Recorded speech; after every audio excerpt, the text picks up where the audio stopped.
Welcome, my friends. You are on Mav's Coffee Clarity with Denise DiGrigoli. This is where we spill the beans weekly with fascinating guests telling their life stories, journeys, business intel, and life hacks, fresh ideas you can use to move forward.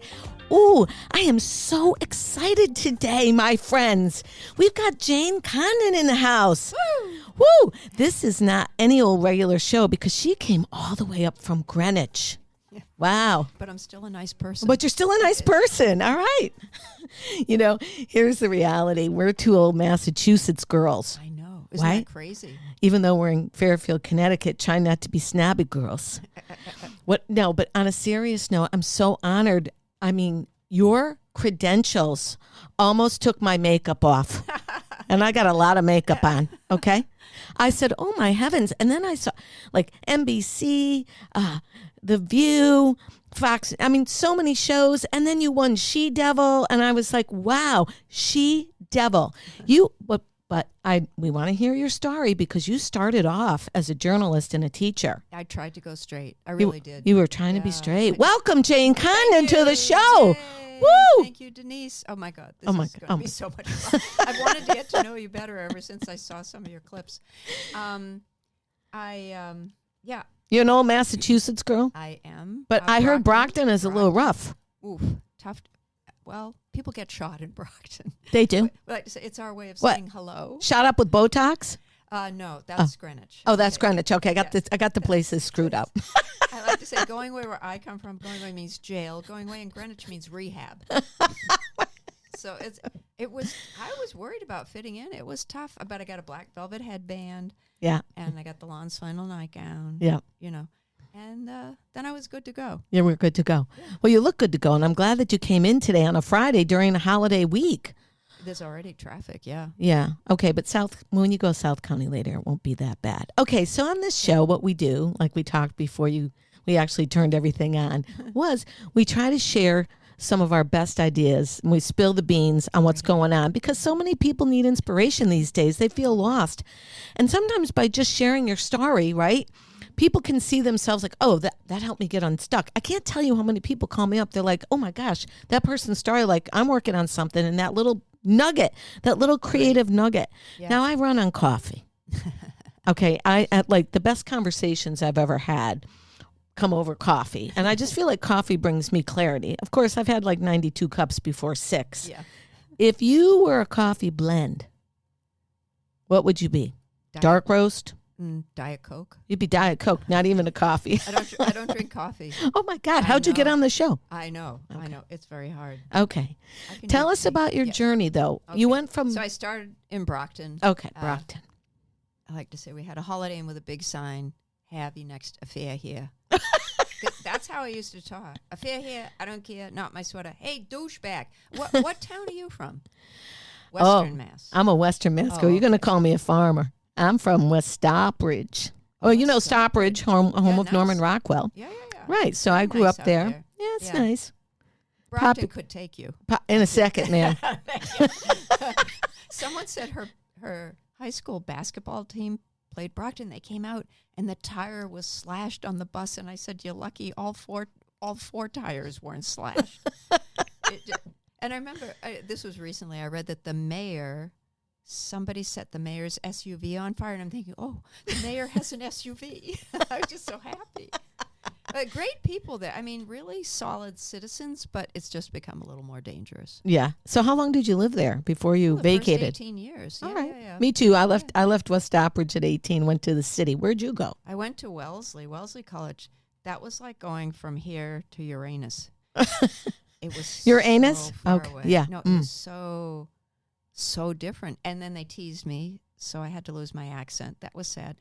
But I watched Walter Cronkite. I figure, who knows where he's from? Right. So I thought, I'm going to talk like that. I'll just talk middle of the road.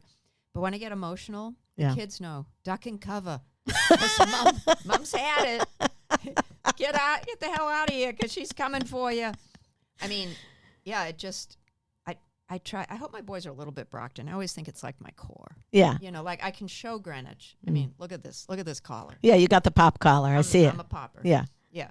And And you got the matching lipstick, which tells me Greenwich, 24/7, 365. Well, yeah. Okay, so now you leave Brockton and you're safe. You're not shot up. Yep. Where do you go? So You became a teacher? No. Well, let's see. 'Cause I want to see people. Yeah, no, first I did become a teacher at first. Yeah, I only lasted one semester. Oh. Because it was almost too good. Andover, wonderful prep school. Yeah. I'd gone to a Catholic co-ed high school. That sounds a little crazy. Cardinal Spellman High School. Well, let me say. Catholic co-ed, are we putting those things together? Well, they aren't always. Sometimes single sex. Honestly, I didn't need to go to college. Well, everybody, if you can, should go to college. But I didn't need to. I got my comedy education at Cardspell. It was amazing. I was about 9th funniest. I'm still a little upset I didn't win funniest. I won most likely to succeed. Who the hell cares about that? And Mary Del Sordo won. And I remember when I did my one-person show, I'm thinking, who's off Broadway now, Mary? Wait a minute. Did you do this in New York? Wow. I had an off-Broadway show called Jane Condon, Raw and Unchained. I mean, look at me. We're on Unchained. Yes. It was. I'm feeling that right now. And then when What was the rawest thing you said in Raw and Unchained?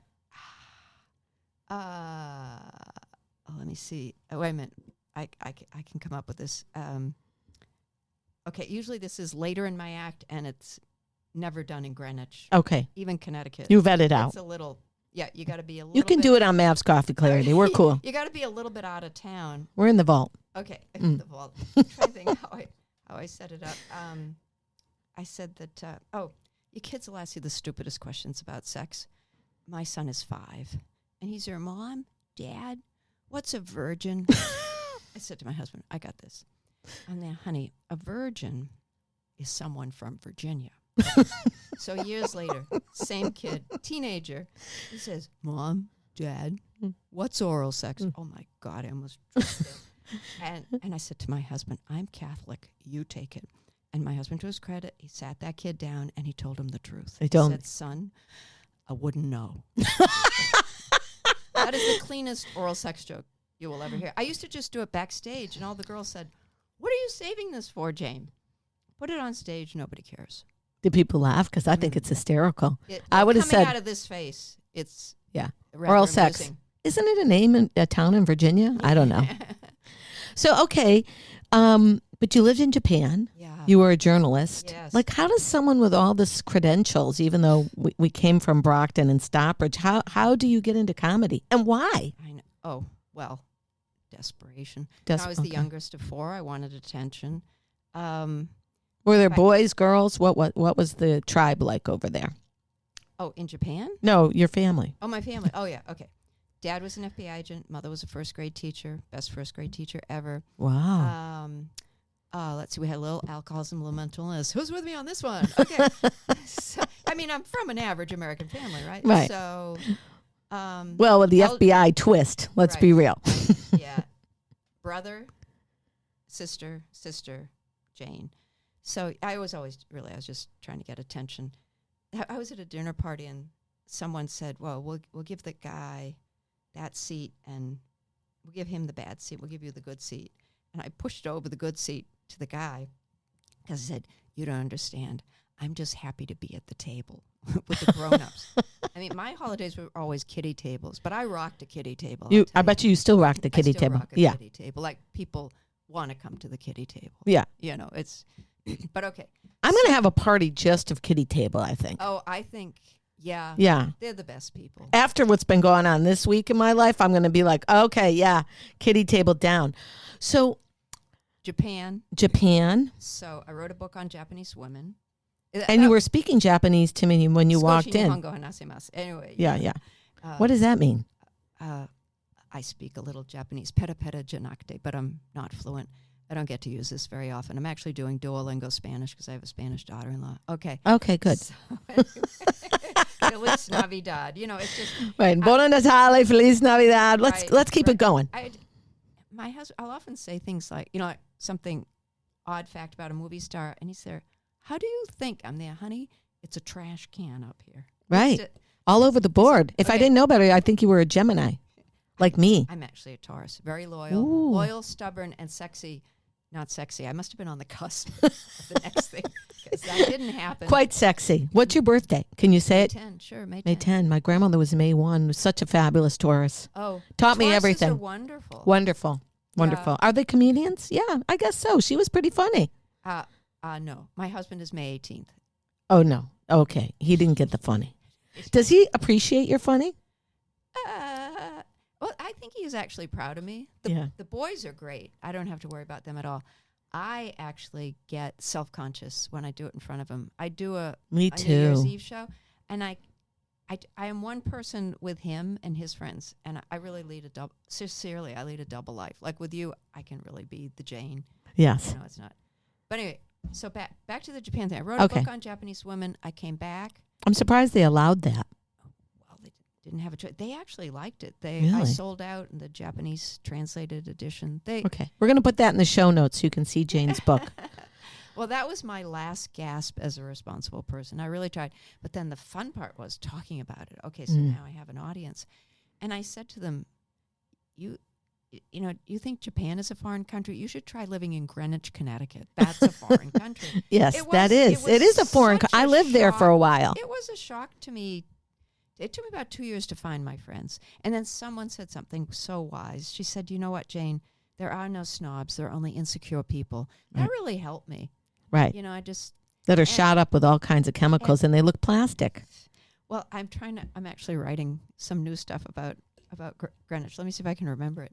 Because I'm doing an Episcopalian church again. Perfect for Greenwich. Big time, Jane. Big time. The second show I ever did was an Episcopalian church. This same church. Thank God they're open-minded enough to let us in. Thank God. Well, they have a lot of lapsed Catholics, so I speak their language. Right. Anyway. So us wayward Catholics, we just kind of venture anywhere we can find a seat that'll accept us. Yeah, right. Yeah, an audience, yeah. So the guy, very patrician man at the end said, you are so funny. I almost laughed out loud. Mm-hmm. Mm-hmm. Okay. Yeah. Thank you. But anyway, I'm writing some new stuff for them, and I said about how, Brockton, tough town. I said hello in Greenwich. Let me see if I can remember it. Hello in Greenwich is like great day for sailing, Chip. How's the golf game going, Brad? What was it? Oh, and Bunny, I have to say, the parking lot at Whole Foods. It's a jungle. But I want you to know, there's a good side to Greenwich. We are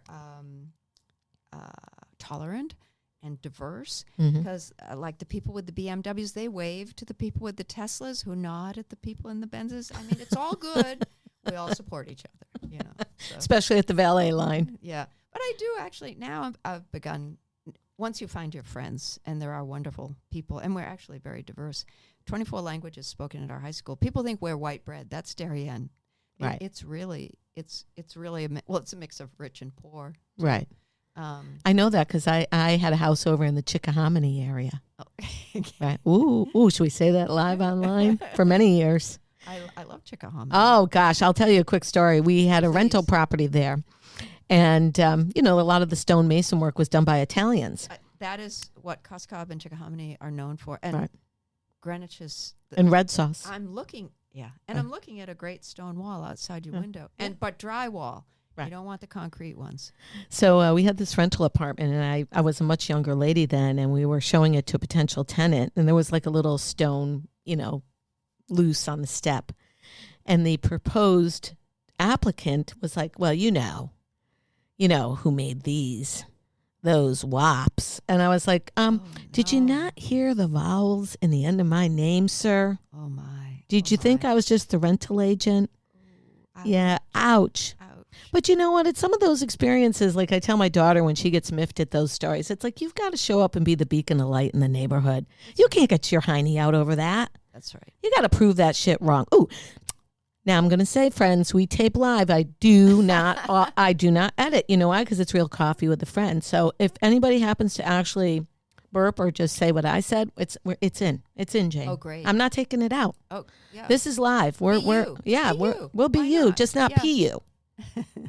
Okay, so now you're in Greenwich, and I love Greenwich too. I lived there for many years. We have many, many clients there. So listen, there's weird people all over that say weird things about various cultures, and we're here to tell you to stop that. So now, then what happened? What happened? So I would lecture on the Japanese book, and but I was really having a hard time fitting in. Yeah. So then I have 2 boys. First one, made in Japan, born in Greenwich. Like to stress, he's still a quality product. Second one was born in Greenwich. And just, okay, here's it in a nutshell. My husband was out of town, and I was unsupervised. So he'd be gone like Sunday You were night single, to bilingual, Saturday. non-mingle? Kind of. Okay, yeah. And Wednesday nights, I'd just go out to the open mic at Treehouse in Westport. And it was fantastic. So fun. It was a great comedy education. And the first time I got up on stage, Johnny Rizzo, king of comedy in Connecticut, he said, I got off the stage. I'd done my headband and nightgown, how I was trying to fit in. And he said, you're a pretty funny kid. He said, get out of this business now while you still can. Wow. It's very addictive. And it is. You and I were talking earlier. I think there's some prerequisites to being funny. Besides being funny, it really helps to be a little delusional, and you just have to love it so much. It has to be a passion, right? You can do. But there's hard knocks in this passion. You know, there's hard knocks, and so every occupation. But I got to say, ours, the trenches, it's hard. They're pretty bad. So out of the most craziest times, or what you could see like potential catastrophes, what do you look back now and laugh at? Give us like a little insight there. I have, first of all, I want to say it's the best tribe on earth. Yeah. Like I finally found my people. Right. I felt like I didn't fit into Brockton. I didn't fit into Wellesley. I didn't fit into Japan. Right. For obvious reasons, Greenwich. And then I found these people. And they were sort of like me. I say a lot of us are like birds with a broken wing. Yeah. And then they're kind of 2 groups, psychotic and neurotic. I don't hang around with the psychotics anymore. A neurotic is enough. But there's something about us. Do you think I'd be psychotic or neurotic? No, you're a neuro. I'm a neuro? Okay, yeah. Yeah, I go with that. No. On coffee. No. You're semi well adjusted. Okay, I'm trying. I'm a good fake, but so you find I find the same thing because we were talking. Wonderful people. You just you can connect. I don't know what it is we have in common. I think it's most comedians have a great pain somewhere in the background. It's true. It's true. What I loved about you, first of all, I met you during COVID on a class with Gladys Simon. I love Gladys. She gave so many women opportunities. She's like the first Peggy Boyce. Peggy Boyce is the other person who gives the most women opportunities. And, I only had one real show before COVID hit. Then we went all online. And then coming out of COVID, we had a few shows. And I remember meeting you and I remember, wow, this person is so funny and so real and so down to earth. And I'm so glad that you're sitting here today. But let's tell the truth. It's a hard business to be a full-time paid comic. So tell people, you got into this, if I may say the age I researched online, 37. So when I was 37, I actually came to it late. Yeah. I'm a late bloomer in this, but so did Phyllis Diller. I know, and I love Phyllis Diller. She's my all-time fave outside of Lucy. So tell people that are starting something, not only, I'm not going to say... Never too late. Never too late. We know that. But certain people, and there's as much as social media has allowed us to be blooming and doing all these great things, it also has hindered us ladies at times because, there's a lot to do with age and ageism and blah, blah, blah, blah, blah, which I don't buy into any of that. So how do you fight that? I think there is ageism and sexism, but you can perform as long as you people don't really care as much about what you look like. You can perform until you drop, which is pretty much my goal. Well, we could be taxiderming and have something throw our voice. We could do some recordings and taxidermy ourselves up there. I like that. I'll keep it going. I told my boys at the funeral or memorial service, I told my boys, look, Mommy just wants one last standing ovation. Okay. That's it. Did I tell you I've done 3 funeral services? You did, and 2 divorce parties, 3 memorial okay, services. So, really. Outside of this, I also do a lot of strategic consultation. That's a nice marketing business intel. You've just opened up the market for other comedians. We've got funerals. Yeah. We've got weddings, bar mitzvahs. Yeah. Oh, I have car wash openings, whatever you need. Come on. Come on. We'd be great at that. Okay, give me a splash. Where's my soap? Okay. Here's the towel. it was actually quite a wonderful challenge to do a funeral. My father-in-law, who was a prince of a man, he knew he was dying. It was Christmas time. He died in January. Oh, I'm sorry. He refused the last surgery. Mm. And because he just wanted to live they said he could die on the table. So anyway, Grandpa is furniture walking. Do you know that wonderful expression? It was like Christmas time. And he said, Janie, follow me into the TV room. He said, I really like you to MC my funeral. And wow. All seriousness. And I'm there, Grandpa, I've never MC'd a funeral.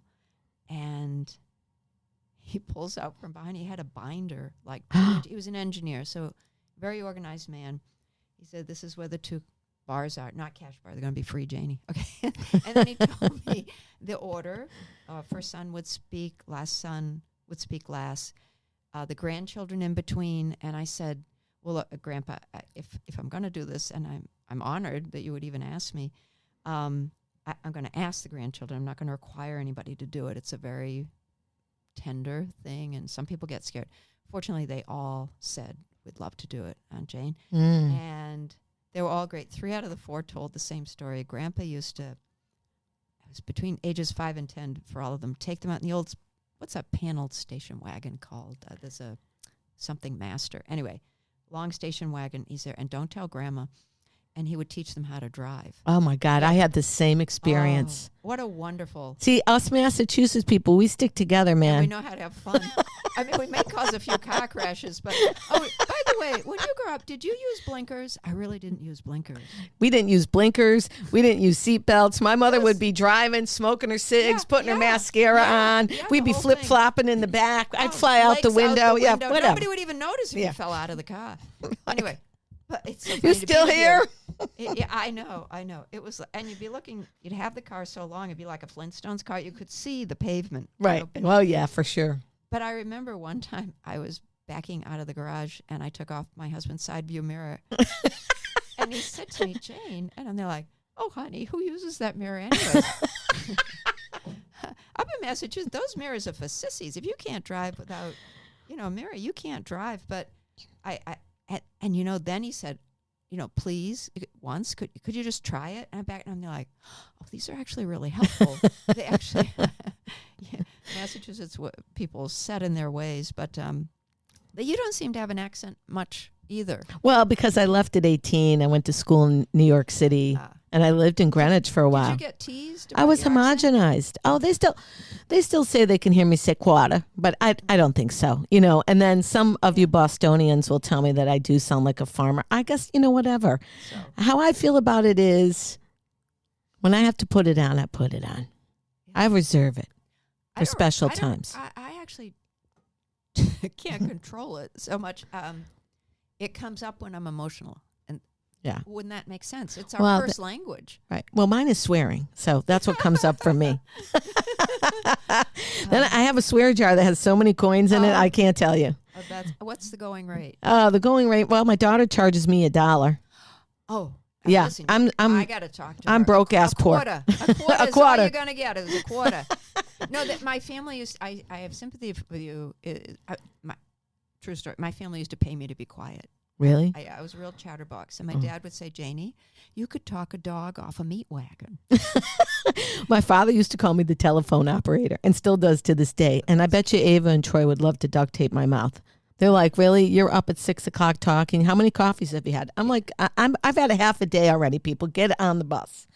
All right, so I want to bring it back. Yep. Teacher, Japan, journalist, author. Mom. Let's not make that like any little lightweight job. Hey, that's listen, that's balls kids, out. I would have no material. The last thing to go into my act was actually material about my husband because I want to stay married.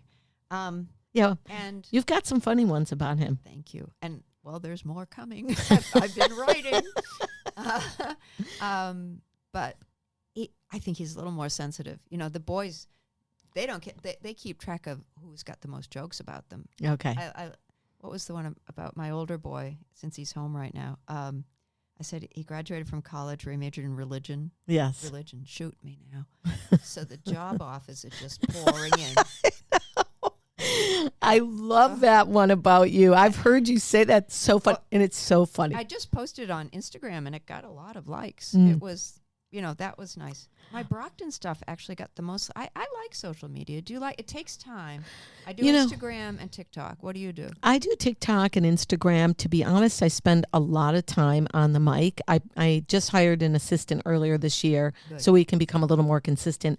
And Mav's Coffee Clarity, as you know, launched end of October after our show at Ventford Hall. This is a fabulous show. This is a fabulous show. And the funny thing is, it started off as a passion project because those are the best. I feel like so many people they're afraid to ask questions. Not you. They're also afraid to be seen. Like, I don't want anyone to know I'm struggling. So the goal of this show is, like, through other people's stories, if you can just pick up a little crazy ass nugget and it helps you unstuck. Yep. If that's even a word, then we've done our job. And I kind of feel like different than the first show I had on Hand Network from 2016 to 2018, which was based on a book that I wrote. And we were really the pioneers back then of live stream in Connecticut. Yeah. And it's since been, Hand Network sold it off to Hearst Media. And I took the Daily Drive show with me, not to get too far off on me. Yeah. But anyways, it was different than, like, people didn't get it. And podcasts were just kind of a thing. Mm-hmm. Now I find, like, people that have any level of intellect, they're like, yeah, I want to come on and tell my story, not because it's self-serving, because I know it works. Yes. Podcasts work, right? Yeah, and you can take it on the go, and you can shut it off, you can fast forward it, and I try to keep everything real and short. Yep. Like, just get on and what I want to hear from you, because I am a fairly new, I've been a public speaker and a professional part of NSA for a long time. You're very comfortable, yeah. Yeah, but being, since I was 45, I would always do something to scare the crap out of myself. So I learned how to road cycle at 45. I learned how to ski at, 50 and blah, blah, blah. And I took Christine O'Leary's comedy class at Ridgefield Playhouse. Great. And that's how I got started in 2019. Yeah. And then I met Gladys. And then, COVID and whatever. Yeah. So I have to be honest, my vulnerability is I don't mind being on stage. I want to do it perfect every time. No. So when I write my comedy, I want to be able to have the punchline and the joke. And even though I give constructive criticism in my own work as a sales strategist, and I'm good at hearing, I feel like I have to be perfect right now. Perfect is the enemy of the good. I know. You got to get over. It took me a long time. That's what I wanted to ask you. Like, still a little bit of a perfectionist. Like, how do you do that? I like to, because art is vulnerable. Okay, so what? Totally.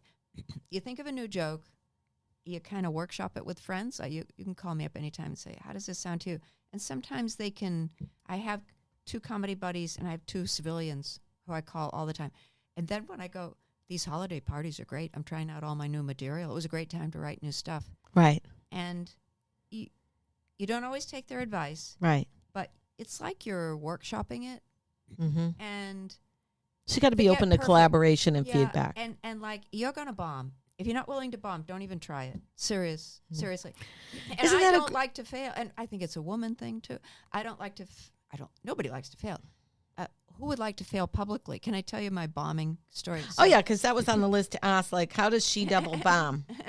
Well, it's, well, you've been doing comedy long enough. You know that killing means you're doing really well. Right. And bombing, mostly because men came up with these things, I think. Killing and bombing? Oh, yeah, great. Yeah. So Are we killing it or bombing it right now? I think we're killing it. Oh, we're killing it. Okay, good. We're certainly not bombing. This okay.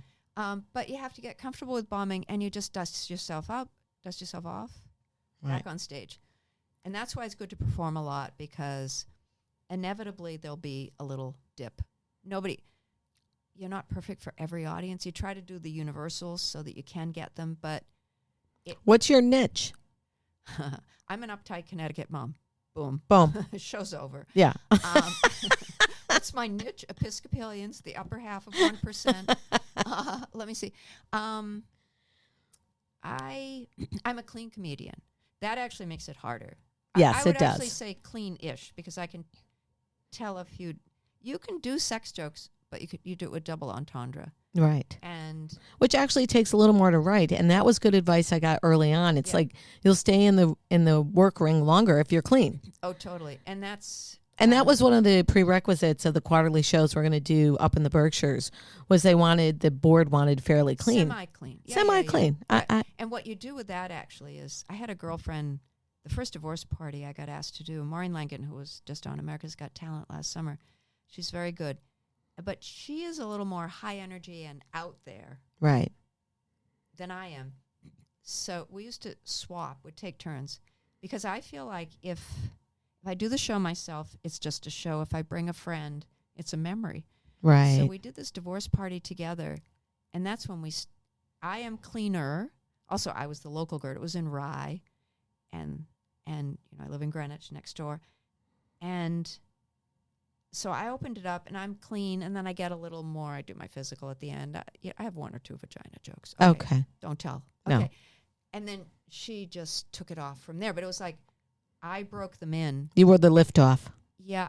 The warm-up. And then they felt, oh, it's okay. And this is a little dirty, but we're laughing. And then she could take them further. And, it's a great 1-2 like that. But I really do try to stick to clean. You just get more TV. Right. You get more opportunities. So what is the goal? What was the goal of Jane Condon then, and what is it now? Like, were you trying to be a comedian, or were you just having fun to get away from your husband? Well, that too. Yeah. I Okay. would be in the top 10, or my children. I just like making people laugh. It's all right. I'll tell you another story, but okay. let's get Yeah. back to the bombing story. Oh yeah, bomb. Not yet. Okay. I want to tell you this story. Is You're like an old Italian lady. You're telling me 2 stories at the same time. I absolutely love you. Thank you. Thank you. Well, you're Woman good after my own you're good at heart. getting me. I hope the people who are listening are able to follow all this. If they Okay. can't, then they have to take, Yeah. I don't know. Take an Advil. Right, Okay. take an Advil. What was I going to say? So I do an annual show, a New Year's Eve show.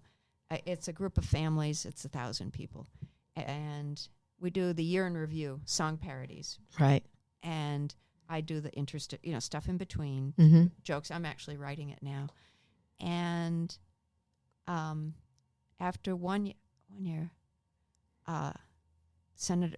It used to be more politicians. It's more scientists and business people now. But Bill Clinton was there. So Okay. Senator Mikulski comes out. It's down in Charleston, South Carolina. Whole families come. And you're all about, everybody's on a panel, how to make America a better place, how to make a better family, how to make yourself better. I'd just be worried about my glitter outfit, but okay. I should nominate you. You would be very, you'd add I'm worried about what I look joie de like. vivre Yeah. to the place. Okay, so afterwards, Senator Barbara Mikulski, very petite woman. Mm. I'm very awed to be in her presence. And came up to my husband, so I MC it. So they're seeing my face. Right. So it's my show. Right. Sort of. She came to your husband? No, she came up to my husband. I hope she didn't said- grab his ass. No, Okay, no, good. too little. Okay. She'd have to reach up. Okay. But anyway, so she said to him, "Are you married to this woman?" And he said, "Yeah." And she said, "May the force be with you." And I just thought that's really cool when a senator can do. I the can't even. split, I can't even do that. That's Okay. okay. Yeah, no. Now and then Bill Clinton came up and he said, "Let me take your hand." He said, "You're really funny, Janie." And then he's looking at my chest. There's nothing there, unlike you. And then he moves on. Okay. So then a woman came up. Glitter and underwire bra solves a lot of problems, Jane. I have loved the Power Up revolution. It's changed my life. Lift the spirits, I man. never had anything, and like now it's like, wow, look at me, I'm just popping. Okay, for a 34B, I'm popping. Okay, so he took a good look at your bubs and moved on. Nothing. All Okay. right, good. So then this woman came up, Carol Schwartz from Brookline, Mass, social worker, and I knew that her son had recently been diagnosed with lung cancer. My dad died. When I was 15, almost 16, of lung cancer. My mom we're a big cancer family. Oh, great. Anyway, so she came up and she said, "Thank you, Jane. Oh. You made us," she said, "you were really funny." And she said, "You made us laugh you made us forget for half an hour." And honestly, Denise, it went like this. And I thought, that's why I do it. I didn't know before then. I just knew I had this urge to be seen and just to lift people's pain a little bit. So I would say that's the greatest life hack of our conversation today. It's kind of like when you're out doing what you like and love and you're giving it your college try and you get that click or that message. And it's the same reason why I do this show, because every time I say, oh my gosh, I'm doing this, I'm doing that, I'm doing the other thing, somebody will come up to me and say, your book or your show really helped me, blah, blah, blah. And I'll say, okay, it might not be making a hoot of money, at least right now, but it's helping people. And by that, I feel like, you know what? If that helped them, they're going to help somebody else. And isn't that what it's all about? Totally. Okay. But really, here, I almost felt like my fingers. You have the going third right eye there. activated? Not yet. Okay. It needs a new battery. Okay. Anyway, but that's why I do it. I knew the urge, and I honored it. So if there's anything you want to do, it's like, just give it a try. What's the worst thing that happens? You fail. Just, even if it's late. Done is better than perfect. Donna? Done is better than perfect. Oh, exactly. Yeah, well right. said. Well right. said. Done is better than perfect. Even trying is better than perfect. Trying, yeah. And just be willing to, look at a 3-year-old. They're failing all day long. Trying to walk. So don't be afraid to fail. Don't be afraid to fail. And you have a good support system. Yeah. Not only are they giving you great material, your husband and your boys, they're saying go, go, go. I have a similar support system. Well, we are quite lucky. Yeah. You should be willing to do it, even if, give yourself support. Find a girlfriend. Right. The other thing, Another good I always point. feel in marriage is nobody gets everything from one person. It's true. So there's going to be something lacking about you, something lacking about your spouse, partner.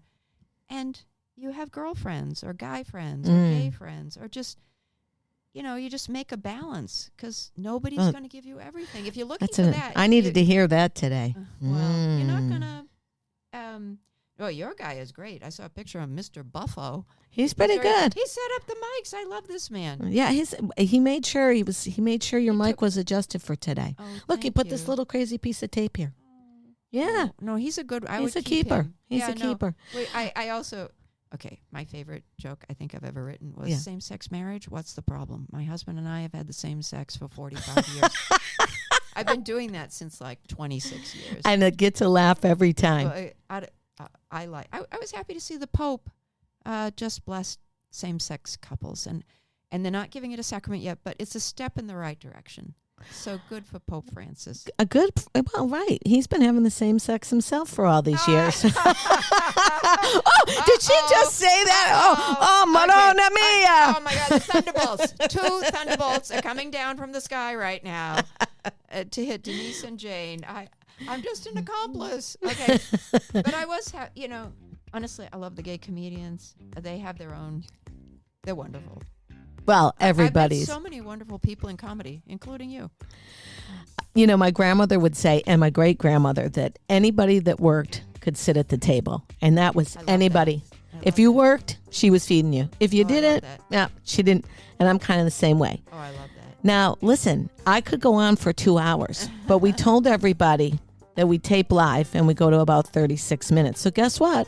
We're going to have you back for Jane Part 2. That's great. How are we leaving the audience today, Jane? What's the biggest thing you want them to know to move forward? What's the freshest idea you got, she-devil? It's okay. It's okay to fail. It's okay to fail. And the other thing is, when you do get into comedy, you're going to try on different personas. Be you. Be you. It's actually you they want to see on stage. They don't want to see normal. Right. So that I could do that, not be normal. And then in the season of Advent and Hanukkah, we hold no disrespect towards the Pope or any other religious leaders. We love everybody. That's right. Everybody that's contributing to society. Come on, we spilled the beans, Jane. We spilled them today. Yeah, and I also say go to the love. Go to the love. Just go to the love. Stay away from the fear. Go to the light. Go to the love. Yep. Right. Yep. Now listen, if you like it, you can find us on Apple, DeniseDiGregoli.com. You can find Jane at JaneCondon.com. Thank you. We're going to put it out on social media. We're going to share the heck out of it. And on Instagram. And on Instagram, TikTok, we're going to be doing all kinds of stuff. Spill the beans. You've been on Mav's Coffee Clarity, Jane. We are so thankful for your time. All right, my friends, peace out. Mav's got to get back to work.